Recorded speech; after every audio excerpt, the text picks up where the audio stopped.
सर्वसामान्यांचा बुलंद आवाज तेजस्वी न्यूज मराठी. तेजस्वी न्यूज मराठी मध्ये आपले स्वागत. घरगुती व कमर्शियल वॉटर प्युरिफायर मिळतील. मिल्किंग मशीन खरेदी करा फक्त 16,999 मध्ये.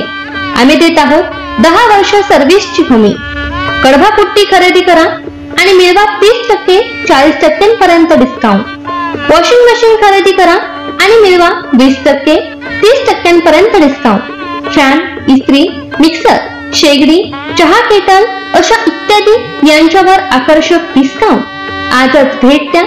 मोर्या इलेक्ट्रॉनिक, सावळज. जय हिंद चौक, मोर्या हॉटेल शेजारी, सावळज. आमचा संपर्क नंबर 93 22 37 04 97 93 07 46 10 59. मी कायद्याचा अभ्यास करून तिने कागदोपत्री जे चुकीचे केले, आम्हाला घरं तर मिळणार ही तितकंच कर, पण आमची प्रथमतः पहिली मागणी असं असेल की ज्या लोकांनी त्यांच्या घरावर दरोडा टाकला, घरं पाडलीत, त्यांच्यावर पहिला 436 452, महिलांना धक्काबुक्की केली 354, अशा विविध प्रकारचे दरोडे 395 94 34 1 असे गुन्हे दाखल करा म्हणून आमची प्रथमतः मागणी असेल. आणि घर तर आम्हाला मिळणारच. संविधानात लिहिलेलं आहे, भटकी समाज काय कोण इथं येताना घरं घेऊन आला नव्हता, त्याच्यामुळं घर हे आम्हाला हक्काचं मिळणार. आणि शासन आम्हाला असं सांगायचं आहे की भारतीय दंड संविधानाप्रमाणे जर एखादा माणूस एखाद्या ठिकाणाला 48 तासाचं जरी अतिक्रमण करत असेल तर ती जागा त्याच्या मालकी हक्काची होऊ शकते. आणि तिथून त्याला काढताना जे काही शासकीय नियमावली आहे तुमची, म्हणजे अतिक्रमण आहे हे सिद्ध करून ते शासकीय पद्धतीनं त्या ठिकाणाला त्याचं तिने ते काढून घ्यायचं अशी नोटीस दिले जातात. पण ह्या ठिकाणाला ही लोक 50 ते 60 वर्ष झालं तिथं त्यांचं वास्तव्य असून सुद्धा त्यांना न विचारपूस करता त्या ठिकाणाला त्यांची घरं काढलेली आहेत.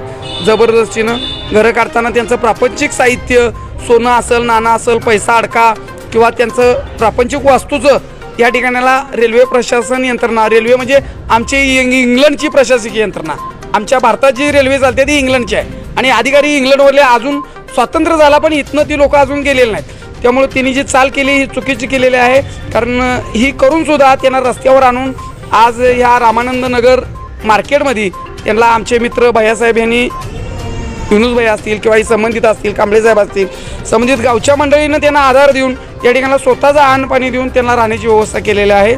पण ती संबंधित शासकीय यंत्रणा या ठिकाणाला कुणी आलेलं नाही.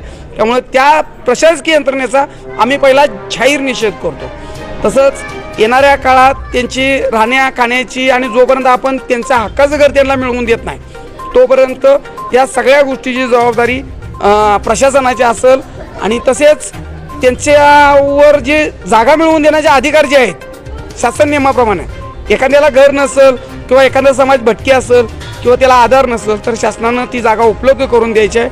आणि येत्या 2 दिवसात जर आज संध्याकाळपासून जर संबंधित लोकांची सोय केली नाही तर तहसीलदार कार्यालयाच्या आवारात दलित महासंघाच्या वतीनं कार्यकर्त्यांसह या लोकांचा अतिक्रमणाला आम्ही पाठिंबा देऊन त्या ठिकाणाला तहसीलदार कार्यालय पोलीस येथे अतिक्रमण करत आहे असा इशारा मी दलित महासंघातर्फे देतो.